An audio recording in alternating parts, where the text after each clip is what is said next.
Assalamualaikum warahmatullahi wabarakatuh. Halo teman-teman, bagaimana kabarnya? Perkenalkan, nama saya Muhammad Rasyad Fazilullah Permana dengan NPM 10070123129. Saya dari kelas C, Fakultas Teknik, Prodi Teknik Pertambangan dari Universitas Islam Bandung. Di video ini, saya akan membahas ilmu studi geologi dasar yang ilmunya merujuk pada bagaimana proses pembentukan cekungan, serta pengisian cekungan, dan kaitannya dengan proses pembentukan bahan ekonomis. Tentunya dari materi yang saya bahas ini ada kaitannya dengan geomorfologi, yang dimana geomorfologi adalah cabang studi ilmu dari geologi dasar. Untuk lebih rincinya, saya akan bahas di materi. Tanpa berlama-lama, langsung kita masuk ke materinya. Jadi untuk materinya adalah geologi dasar dan PPT ini dibuat oleh saya sendiri, yaitu Muhammad Rasyad Fazilullah Permana dengan NPM 10070123129. Untuk yang saya akan bahas kali ini adalah materi tentang proses pembentukan cekungan serta proses pengisian cekungan dan kaitannya dengan proses pembentukan bahan ekonomis. Yang akan dibagi menjadi 3 bab, yaitu yang pertama adalah proses pembentukan cekungan, yang kedua adalah proses pengisian cekungan, dan yang ketiga adalah kaitannya dengan proses pembentukan bahan ekonomis. Sebelum masuk ke materi yang akan kita bahas, di sini saya akan membahas apa hubungan dari materi ini dengan geomorfologi. Definisi geomorfologi yaitu geomorfologi dapat didefinisikan sebagai ilmu tentang permukaan bumi beserta aspek-aspek yang mempengaruhi segala sesuatu yang terjadi di permukaan bumi.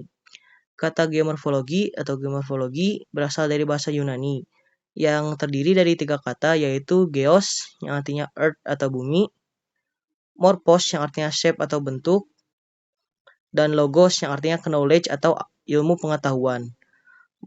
Berdasarkan dari kata-kata tersebut atau definisi tersebut, maka pengertian geomorfologi merupakan pengetahuan tentang bentuk-bentuk permukaan bumi yang mengalami perubahan karena ada suatu proses. Apa hubungan geomorfologi dengan geologi? Geomorfologi hanya sebatas pada suatu studi yang mempelajari permukaan daripada kerak bumi. Oleh karena itu, maka geomorfologi dianggap sebagai cabang dari geologi dan kemudian dalam perkembangannya, geomorfologi menjadi suatu ilmu tersendiri. Terlepas dari geologi, geologi struktur dan geologi dinamis adalah cabang-cabang ilmu geologi juga yang sangat membantu dalam mempelajari geomorfologi. Dengan geologi dinamis dapat membantu untuk menjelaskan evolusi permukaan bumi. Sedangkan geologi struktur membantu dalam menjelaskan jenis-jenis dari bentuk-bentuk bentang alam. Banyak bentuk bentang alam dicerminkan oleh struktur geologinya. Oleh karena itu, untuk mempelajari geomorfologi, maka diperlukan pengetahuan dari ilmu-ilmu tersebut. Jadi, apa hubungannya? Materi ini menuju pada perubahan permukaan bumi, terutama pada cekungan sungai akibat oleh beberapa proses yang membentuknya. Jadi, hubungannya adalah sama-sama merubah permukaan bumi. Di sini kita akan langsung masuk ke bab 1, yaitu proses pembentukan cekungan. Cekungan pada permukaan bumi yang terbentuk terutama di sungai terbentuk karena beberapa proses, yaitu pelepukan, erosi, sedimentasi, dan agen geomorfologi. Cekungan adalah struktur geologis yang terbentuk akibat pergerakan tektonik, seperti patahan lempeng yang menyebabkan pergeseran dan penyempitan lapisan batuan. Proses ini melibatkan pergerakan tektonik yang mengubah bentuk dan struktur bumi, menciptakan cekungan yang kemudian dapat diisi oleh sedimen atau bahan ekonomis. Yang pertama yaitu karena proses pelapukan.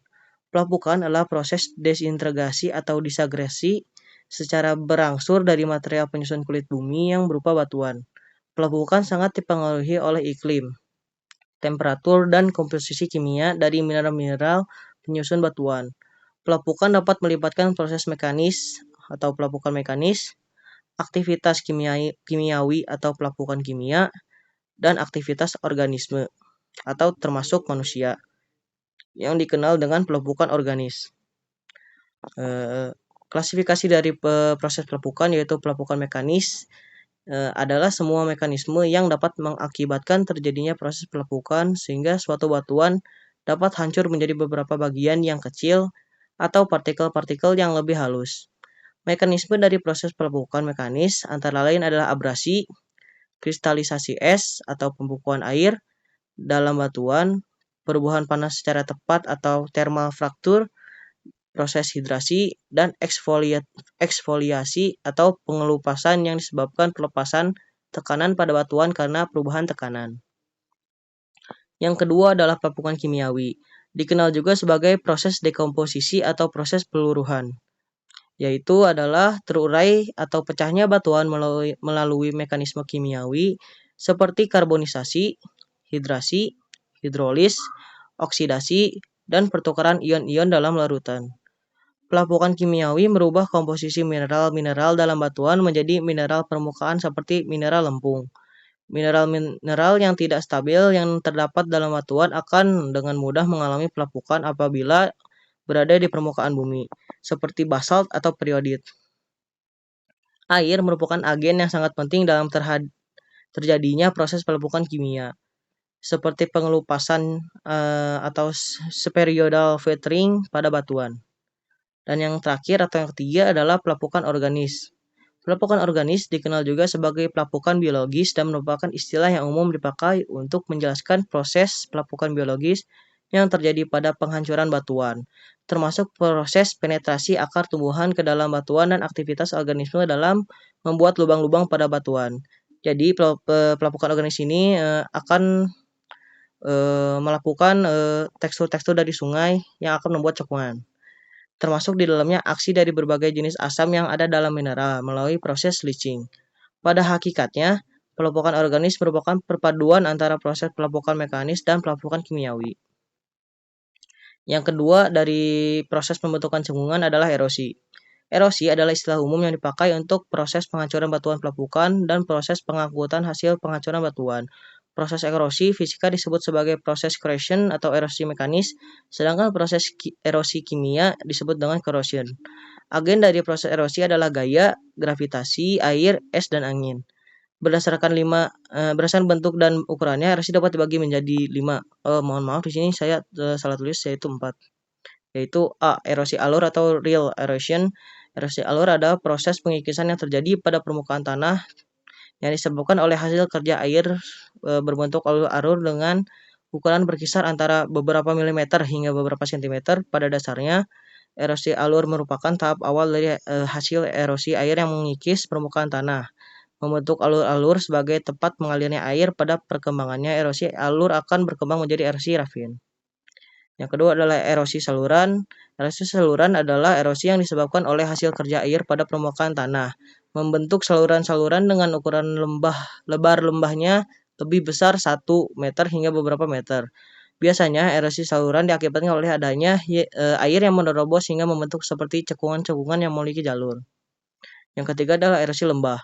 Erosi lembah adalah proses dari kerja air pada permukaan tanah yang membentuk saluran-saluran dengan ukuran lebarnya di atas 10 meter.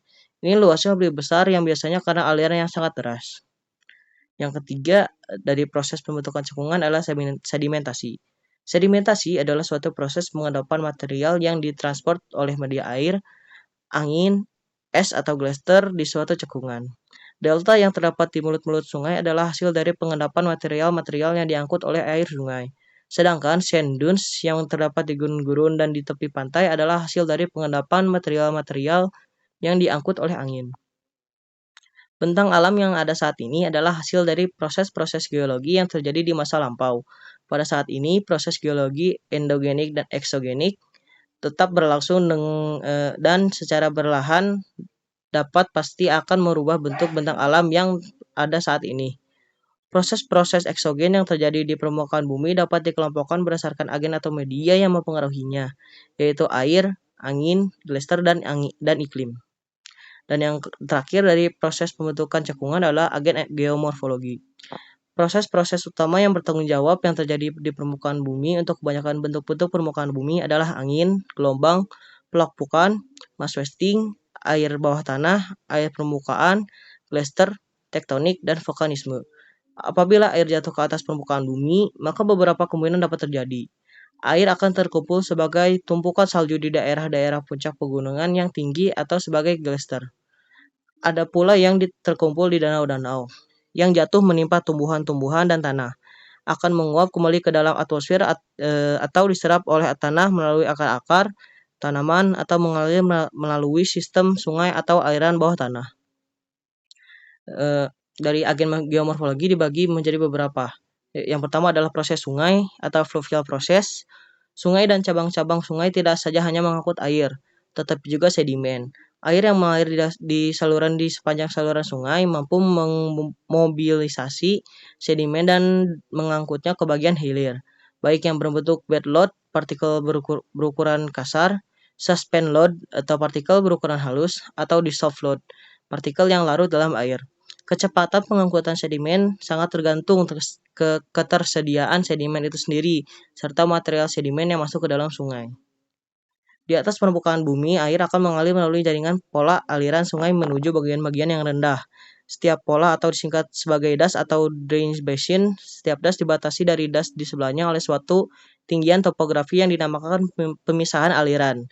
Dengan digerakkan oleh gaya berat air hujan yang jatuh dimulai dari daerah pemisahan aliran akan melalui lereng sebagai lapisan lebar berupa air bebas dengan ketebalan hanya beberapa sentimeter yang membentuk alur-alur kecil. Untuk selanjutnya ini adalah umum sekali, jadi bisa dibaca saja. Kita lanjut ke selanjutnya.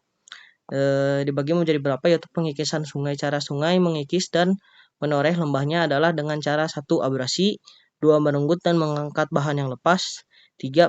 Dengan pelarutan. Cara yang pertama atau abrasi merupakan kerja pengikisan oleh air yang paling menonjol yang dilakukannya dengan menggunakan bahan-bahan yang diangkatnya oleh pasir kerikil.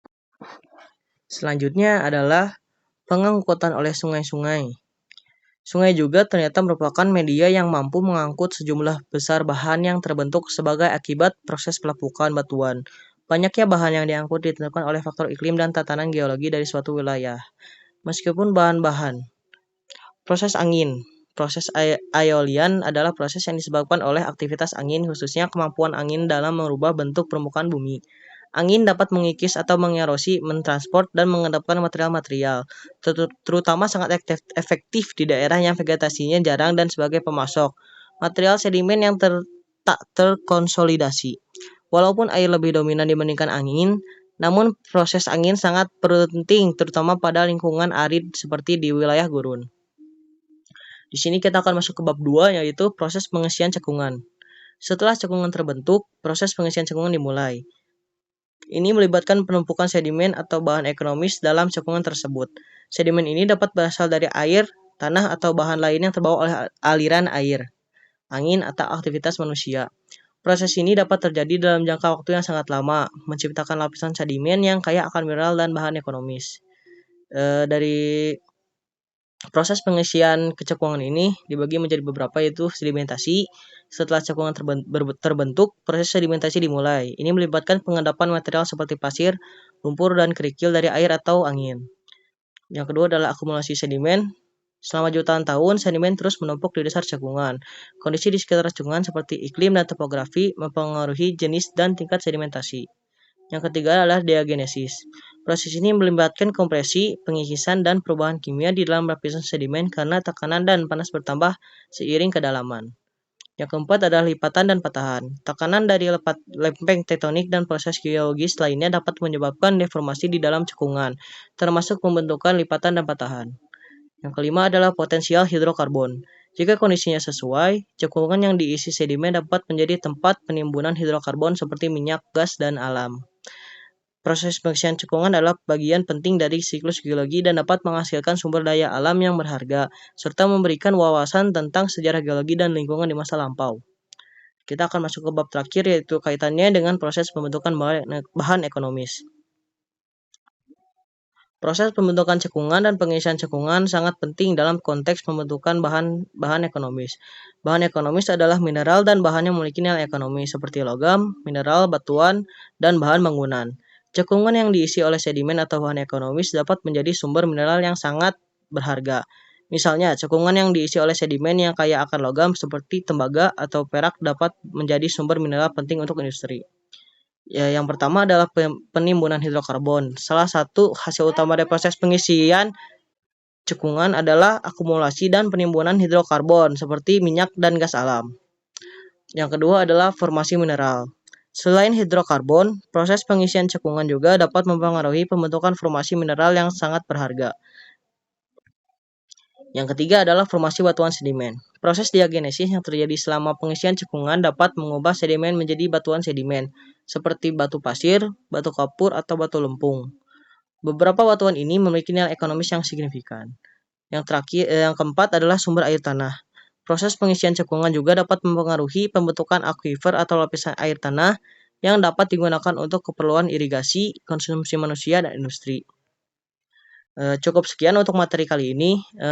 Jika ada salah kata, mohon maaf. Wassalamualaikum warahmatullahi wabarakatuh.